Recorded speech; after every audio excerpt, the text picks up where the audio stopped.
Boa noite, boa tarde, bom dia para você que chegou neste vídeo. Esse é o número 8 da trilha de SEO, o que é EAT. Este vídeo faz parte da trilha de SEO, que são um conjunto de vídeos que eu estou criando com apresentações sobre SEO semântico, com a proposta de falar sobre o que é o SEO semântico, o que a gente propõe para o mercado sobre SEO semântico, mas muito focado para quem quer produzir conteúdo e quer entender como fazer conteúdo já otimizado com as novas estratégias de SEO alinhadas aos que os buscadores propõem para o mercado.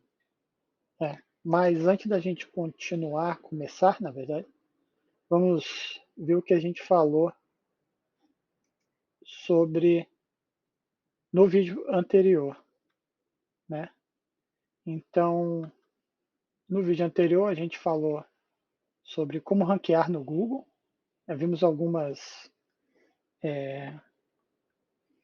estratégias conectadas à intenção de busca e ao uso das entidades, né, fugindo do velho modelo de palavra-chave, que cada vez funciona menos, e propondo uma criação de conteúdo focado nas intenções de busca. Se você não viu esse vídeo, é o vídeo anterior, você pode voltar lá, olhar ele, ou então seguir a trilha toda e ver toda a proposta que a gente está fazendo sobre SEO semântico. Mas vamos dar uma olhada sobre o que é IAT. IAT é o quê? De comer é IT, IT significa o quê? Né? IT significa, podemos traduzir como especialização, autoridade e confiabilidade. Né? Expertise, authoritativeness and trustworthiness. Então, é uma sigla, né, que significa bastante coisa, são 3 conceitos, né? E eles vêm das diretrizes para os avaliadores de qualidade de pesquisa do Google, que é um documento criado por um grupo de avaliadores, né, de qualidade. Eles são pessoas que avaliam a qualidade dos resultados de pesquisa do Google. Então, existe um grupo que usa esse material para se guiar, para avaliar o resultado de busca que os algoritmos do Google geram quando alguém faz uma pesquisa. Né? Então, em, lá em fevereiro de 2019, o Google confirmou que o ET é de fato uma parte muito importante dos seus algoritmos, né? Que a gente precisa então prestar atenção e desenvolver a especialização, a autoridade e a confiabilidade, usando os nossos conteúdos, né? Naquele conceito de conteúdo que a gente definiu no vídeo anterior, né? E então levar em consideração esses 3 elementos, especialização, autoridade e confiabilidade, é uma das maneiras mais assertivas que nós temos na hora de criar conteúdo. Né? Então, o que a gente vai ver hoje? Né? Vamos falar sobre qualidade no conteúdo, primeiro falando sobre as diretrizes de qualidade para conteúdo, falar um pouco mais sobre elas, falar sobre especialização, sobre autoridade, confiabilidade, falar um pouco sobre esses sites YM, YL, que a sigla em inglês significa Your Money, Your Life, e um pouco de olhar mais um pouco o EAT e dar uma olhadinha como é que ele aponta, o que ele aponta para o futuro do SEO. Né? Então, a quantidade de experiência, de autoridade, de expertise, de confiabilidade que dos nossos conteúdos, nossos sites, nossos projetos é muito importante. Né? Essa frase eu extraí do documento de diretrizes, né? Então é interessante notar que eles falam sobre quantidade de experiência, de autoridade e confiabilidade. Né? a gente vai entender por que eles falam em quantidade. Né? A gente precisa considerar, né, a experiência do criador do conteúdo principal. Né? Esse material também vem lá do guia de diretrizes, que eu recomendo que vocês deem uma lida. É um documento extenso, então vai levar algum tempo para ler ele todo, estudar, mas vale a pena. Né? E a experiência do criador do conteúdo principal está relacionado a um fator bem interessante. O conteúdo principal para esse material são as informações exclusivas que aparecem em cada página, incluindo determinados recursos que tornam a página distinta. É comum em projetos a gente reproduzir ou usar várias vezes alguns elementos, tipo o footer, tipo um formulário, um CTA, alguma área de conteúdo que precisa ser replicado em várias páginas para conectar com algum interesse da organização ou do projeto, né? Então aqui a gente leva em consideração, a gente começa a pensar que a quantidade de conteúdos que são exclusivos de cada página são bem importantes. Então, se a gente tem uma página que repete muitos elementos de outras páginas e o conteúdo principal dela, o conteúdo específico dela, é pouco, né? E a gente viu na outra frase anterior que a quantidade de experiência, autoridade e confiabilidade é muito importante. A gente começa a pensar que quando a gente vai criar uma página, a gente tem que pensar nessa relação entre conteúdos que são exclusivos daquela página e elementos que são repetidos.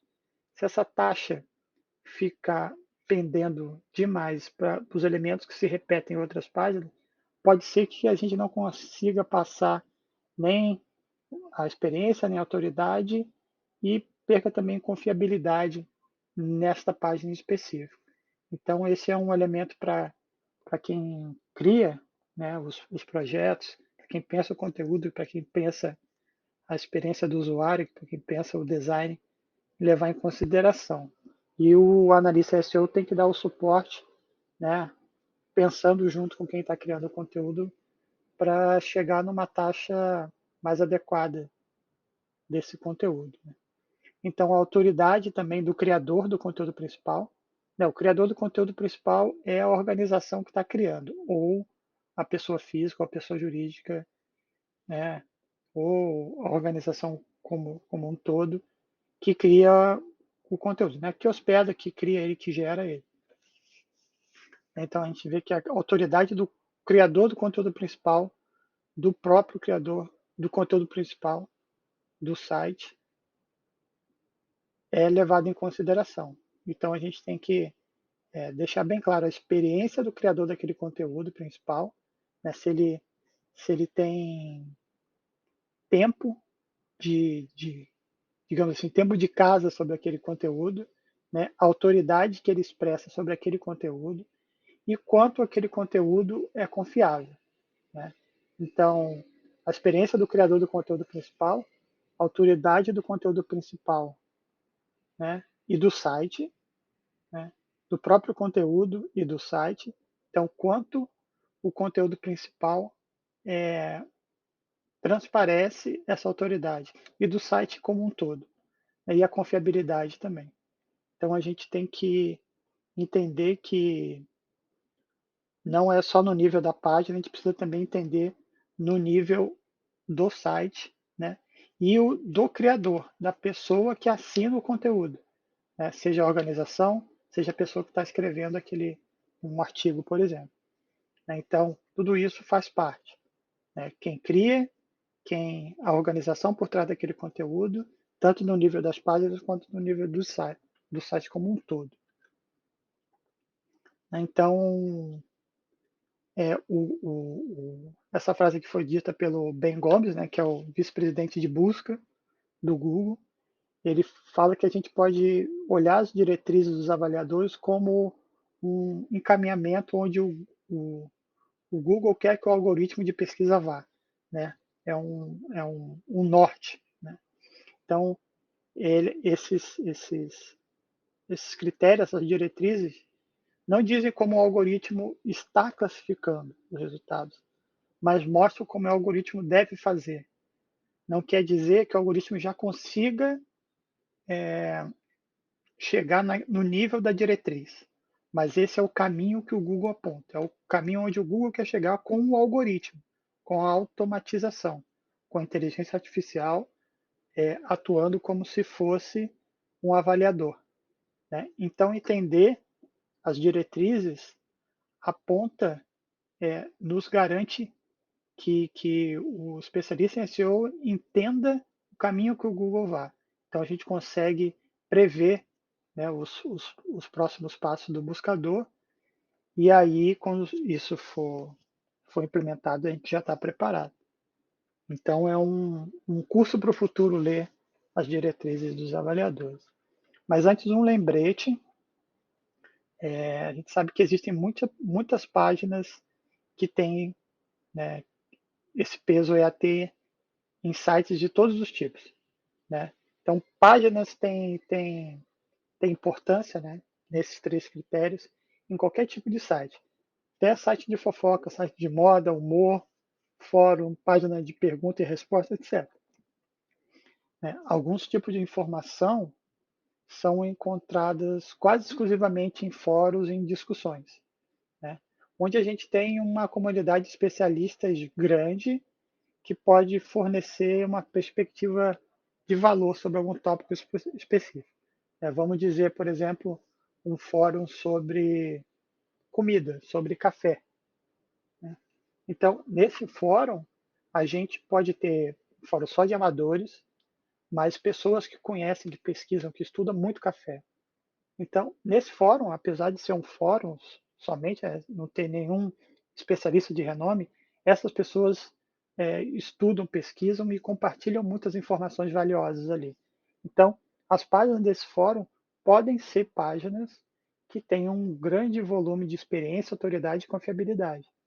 Né? E então, o, o, os algoritmos e os avaliadores também levam isso em consideração.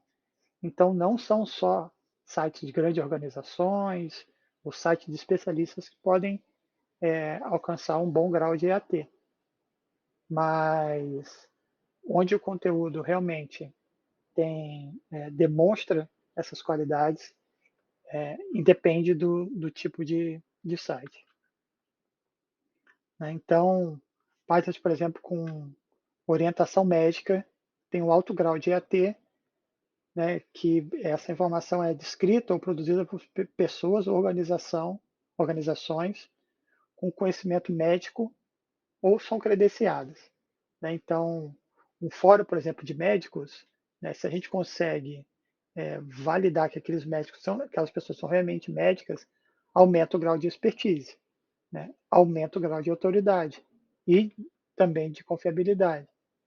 Né? Se a gente consegue, por exemplo, uma página, um site de um órgão, por exemplo, do Ministério da Saúde ou de uma associação de médicos, né, que é reconhecida, tem credenciamento, essa página também, esse site também tem um alto grau de AT dentro de um assunto, de um domínio do conhecimento, que é a medicina, com um alto grau de necessidade de expertise.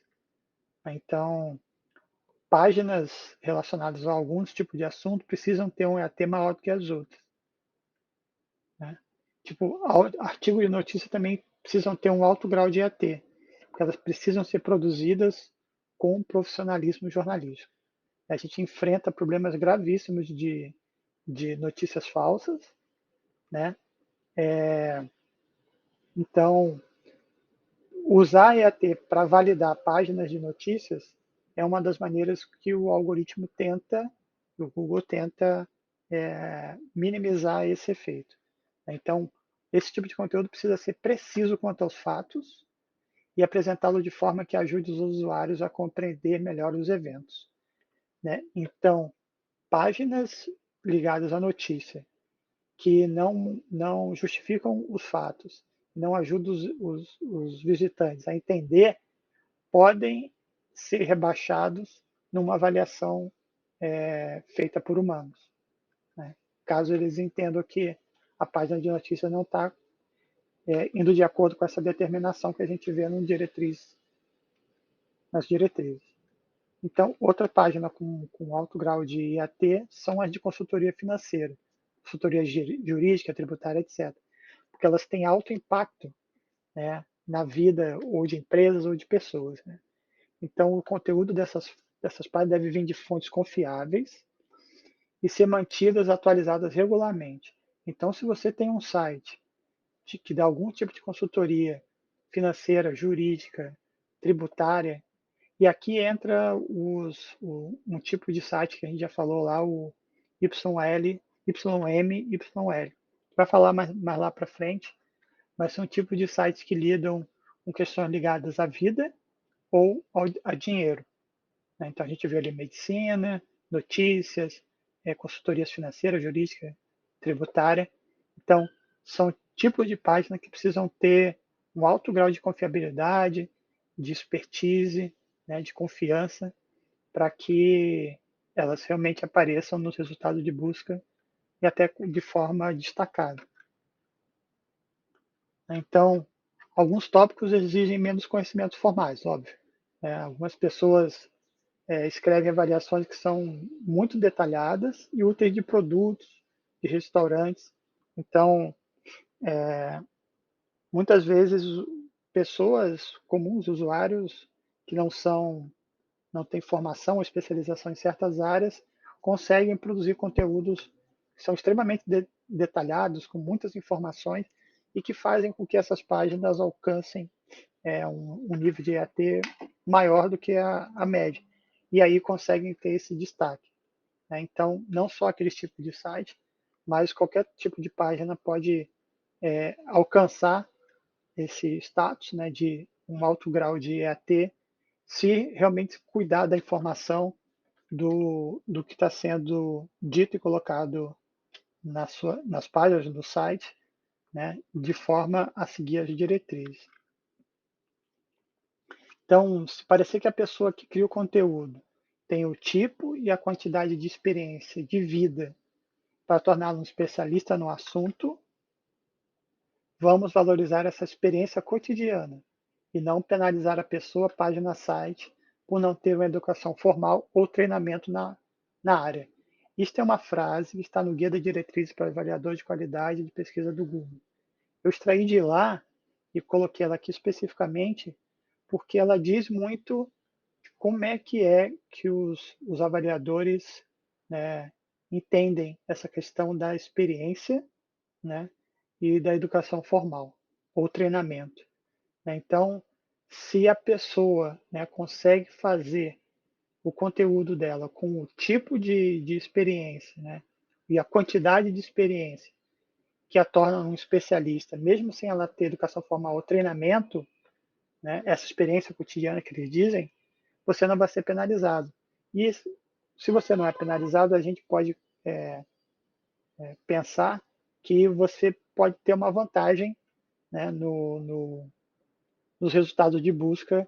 Se você, por exemplo, conta com uma pessoa que tem experiência, que tem o tipo de experiência, a quantidade de experiência na sua equipe para falar sobre um assunto específico.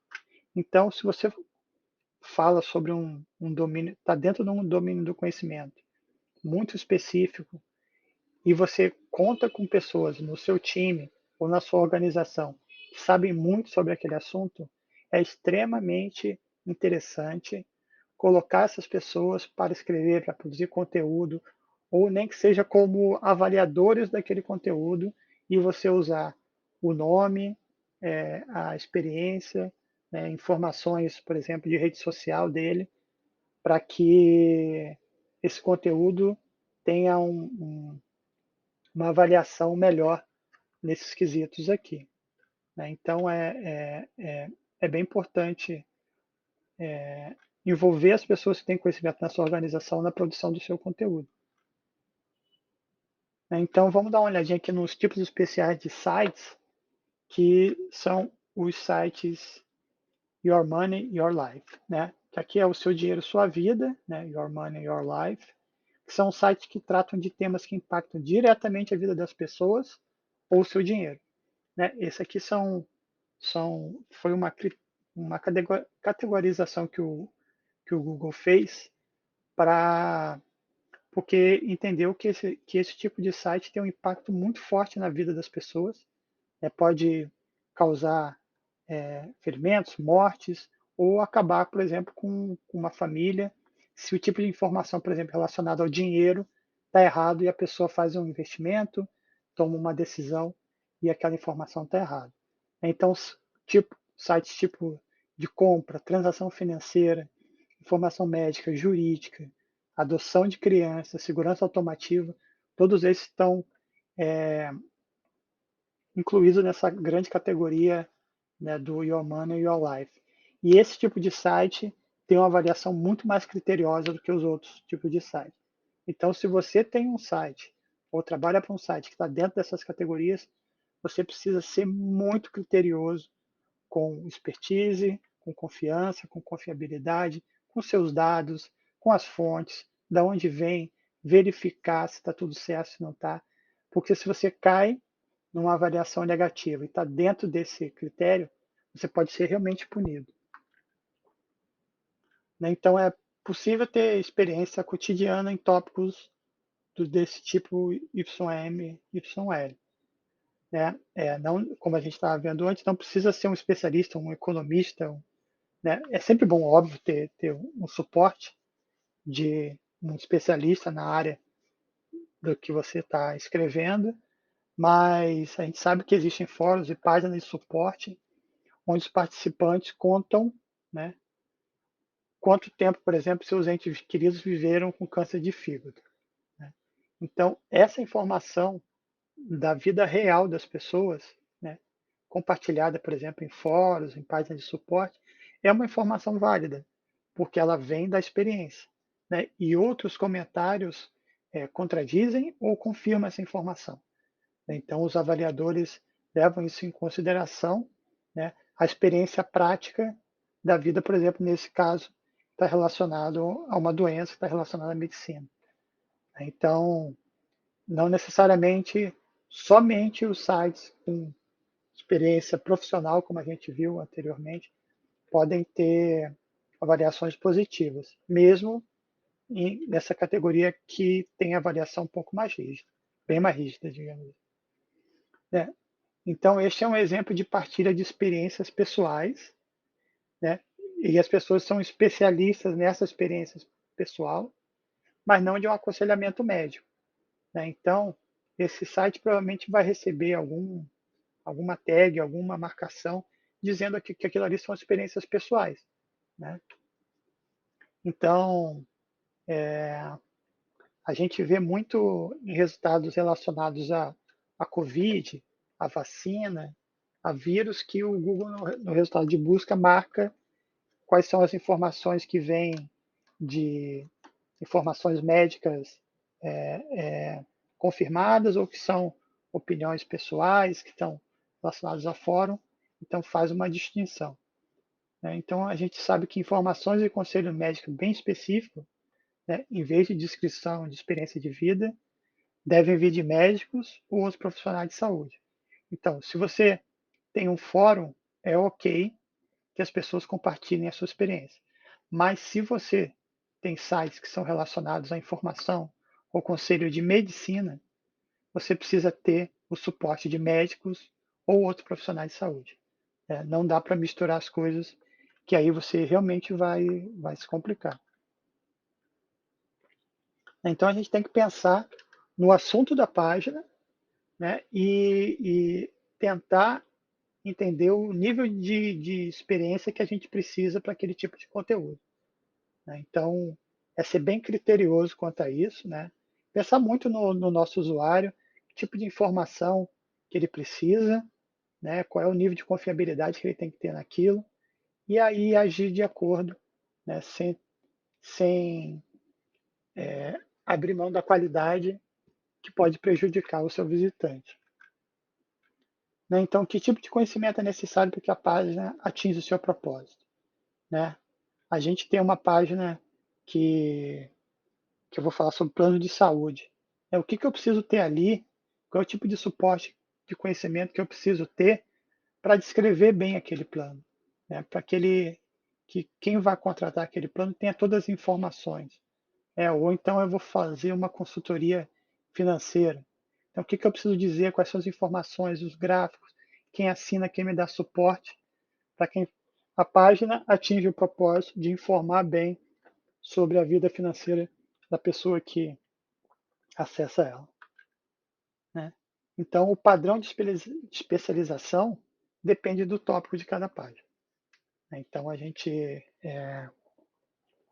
precisa pensar muito no nosso usuário e, e o tipo de conteúdo que a gente precisa entregar para ele e esse conteúdo qual é o nível de especialidade que a gente precisa, né? Até confunde com específico, então, o qual especializado a gente precisa ser em cada página e no site no todo, né?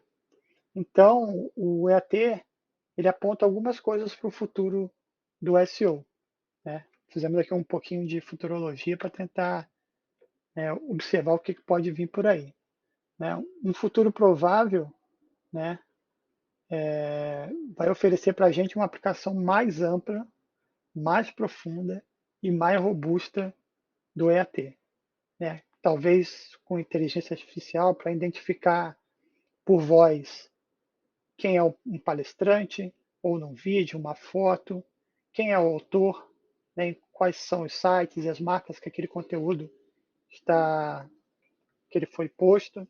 Então imagina se a gente está falando sobre consultoria financeira, coloca um vídeo da pessoa que escreveu aquele conteúdo dizendo sobre ele, né, a gente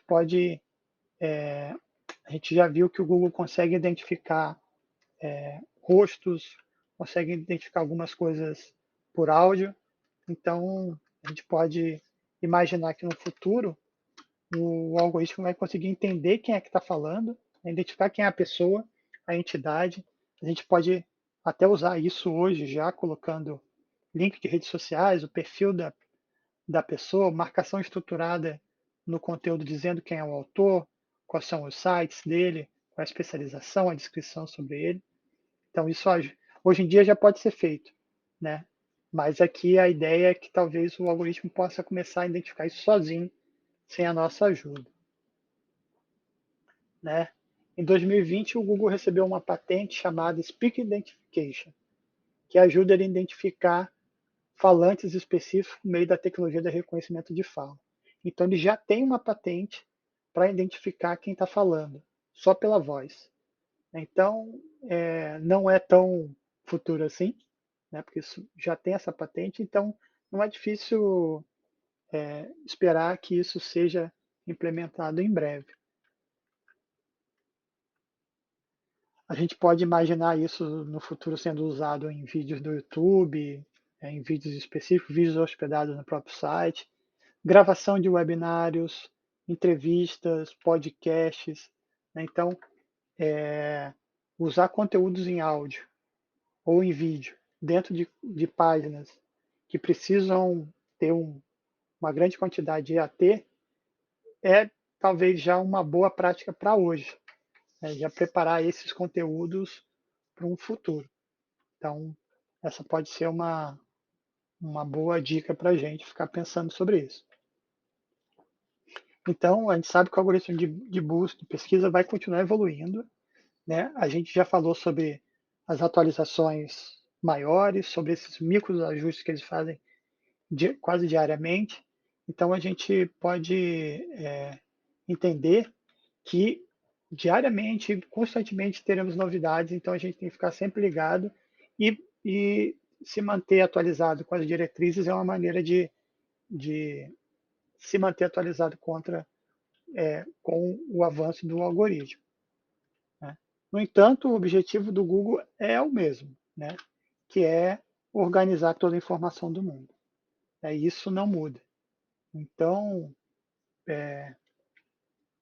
tudo que eles fazem é nesse sentido.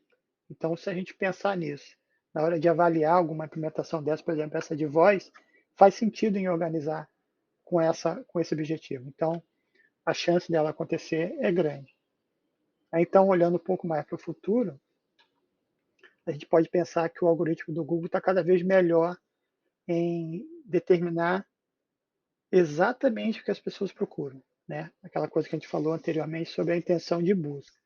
E aí tenta fornecer os resultados mais relevantes cada vez melhor. Né? Então, a gente sabe que o Google consegue avaliar tanto via algoritmo, tanto com os seus avaliadores, a credibilidade de determinados tópicos. Né? Então, como o foco está na expertise, autoridade e confiança da marca que publica o conteúdo, de quem publicou o conteúdo e do conteúdo como, como um todo, a gente acha que é muito provável que as avaliações manuais desses avaliadores estejam sendo usadas para ensinar o algoritmo. Né? Então, se eles estão sempre tentando melhorar, se eles têm um grupo de avaliadores, se essas diretrizes são constantemente atualizadas, é lógico pensar que essas avaliações também ensinam os algoritmos. Né? E esses algoritmos geram recuperação de busca que são novamente avaliadas. Então, isso sugere para a gente uma constante integração entre algoritmo e avaliadores, um gerando informações, dados e conhecimento para o outro. Né? Então, além dos updates normais, a gente pode entender o EAT como esse modelo de constante atualização e melhoria. Né? Então, ele acaba tendo essa função de gatekeeper, né? de uma parte interessada na qualidade desses primeiros 10 ou 20 resultados da pesquisa, principalmente para esses tópicos Your Money, Your Life. Né? Mas, mesmo com tópicos que não estão dentro dessa categoria, o EAT parece ter uma influência bem grande no ranking.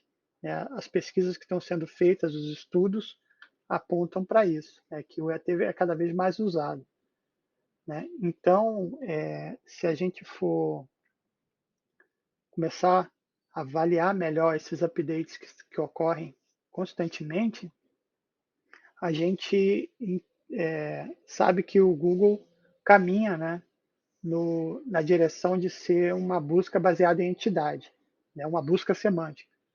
E isso está relacionado diretamente ao conceito do EAT, né, que tem a ver com a expertise, com a confiança. Então, a gente pode entender que o posicionamento temático da marca, né, em que domínio do conhecimento, em que tema do conhecimento humano a marca está relacionada, determina em grande parte o conjunto de buscas no quais os sites aparecem na primeira página. Né? Então, você tem um domínio do conhecimento que você está inserido, né? E a quantidade de expertise que você tem sobre aquele domínio específico que você está conectado aponta que você consiga aparecer melhor nos resultados de pesquisa. E aí aqui eu faço uma pergunta. Se a gente não usa na hora de criar conteúdo, de criar páginas, de criar sites, o estudo de domínio semântico, de campo semântico, e cria conteúdos em torno desse estudo, como é que a gente vai se posicionar num tema se a gente, não sabe que tema é esse, dois, vive fugindo desse tema? Como é que você consegue criar expertise, confiança e autoridade em um tema se você vive fugindo dele? Né? Então, a gente tem um problema de quantidade de AT quando temos a estratégia mais antiga de focar a criação de conteúdo em páginas e sites através de palavras-chave, sem definir um campo semântico, um domínio semântico. Né? Então, a decisão pelas áreas temáticas que uma empresa quer ocupar é uma decisão estratégica de marketing. Né? As áreas de assunto e os termos que estão relacionados devem ser buscados consistentemente no site, em campanhas de marketing, de conteúdo, marketing de relações públicas. A gente precisa usar as áreas temáticas que a gente definiu como norte para as campanhas que a gente faz, tanto de marketing de conteúdo quanto marketing no geral e relações públicas, né? O que isso quer dizer? A gente, como organização, participar do debate que gira em torno da nossa área temática, do nosso domínio do conhecimento, né? Aqui no meu caso, por exemplo, eu tenho um site que é um site sobre SEO, né, de um consultor SEO, um especialista em SEO. Então, tudo que eu faço, todo conteúdo que eu crio, seja no meu site ou fora dele, está relacionado a isso. Eu participo do debate desse tema, né, e quero estabelecer a minha, a minha expertise, criar autoridade e ter confiança, tanto dos buscadores quanto dos avaliadores, que eu sou uma pessoa que sei o que eu estou falando, né, que eu consigo provar isso através de dados e informações, e que constantemente falo sobre esse tema, né? Se eu começar a falar sobre outros assuntos que não estão relacionados, provavelmente eu vou começar a ter problema em alguns resultados e vou confundir o algoritmo, né, e até os avaliadores do tipo de conteúdo que eu crio, do que eu estou falando agora, né? Então, isso é bem importante, né, e esse é um outro, um outro alerta que eu gosto de fazer, é que a gente comece a entender o domínio do conhecimento dos projetos que a gente escreve, que a gente cria, para que a gente não prejudique os projetos dos nossos clientes ou das empresas onde nós trabalhamos, né? E divulgar isso nas empresas internamente ou para os clientes, que é importante estudar o domínio do conhecimento que a empresa está, ou organização está relacionada e se ater a ele é uma estratégia de marketing, né? Então, é bem importante, é algo que ainda está sendo construído, mas que é um caminho sem volta, conforme a gente conseguiu ver aqui. Então, no próximo vídeo, a gente vai começar a entrar agora nos estudos mais avançados, que conectam com a outra trilha de SEO que eu comecei e dei uma parada, que fala sobre assuntos mais avançados sobre SEO. Então, o próximo vídeo vai conectar com aquela trilha e eu vou continuar os vídeos da trilha onde eu parei. Então, no próximo vídeo, a gente vai falar sobre busca por voz e otimização semântica num nível mais avançado. Então, espero vocês. Meu nome é Alexandre Rodrigues Silva, você pode me achar no LinkedIn, no Twitter, e eu espero vocês no próximo vídeo. Um abraço.